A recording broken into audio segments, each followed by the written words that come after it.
If you have a charge off with Capital One, Discover, American Express, or any other creditor, watch this video right here to help get that off your credit report. If you have any of these creditors reporting a charge off on your credit report, I need you to stop and save this video because I'm going to show you how to get that account removed, especially when it keeps coming back verified. The very first thing you need to do is what we call the cleanup. You need to make sure you clean up all of your personal information. You should have one name, one address, no phone numbers, and no employers listed on your account.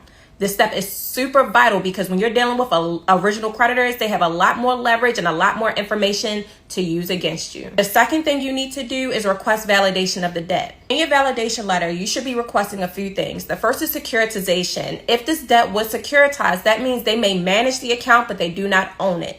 Secondly, you need to know if this debt was canceled. If they canceled and took a tax credit through the IRS, they should have issued you a 1099-C. And if they did not, you need to go to the IRS and get yours. The third thing you should be requesting is a copy of the double entry accounting records. Statements and ledgers just will not do. You need the internal record showing all the transactions that happened from the time it was open till today's date. Finally, you need to request a copy of the ACDB record. You need to know exactly why it's being reported on the credit report the way that it is, especially if it's inaccurate and if it's them that's at fault or the credit reporting agencies. Once you have a good debt validation letter, you want to send it either via certified mail or through the CFPB and wait 30 days.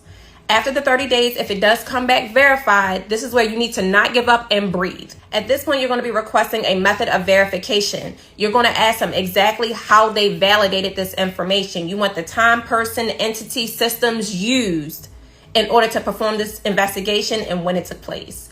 If they respond with none of the information, then at that point, you have leverage to sue. Finally, you're going to send what's called a final demand and writ secure. At this point, you're going to list how you requested validation, they failed to do a proper investigation or validate this account, and now they owe you money. You give them the amount that they owe you, you offer them a settle amount, and you give them a time frame in order to pay you and to delete it off your credit report. And if they don't do it, that's when you send your intent to sue. You print out the form to file your case. Don't actually file it.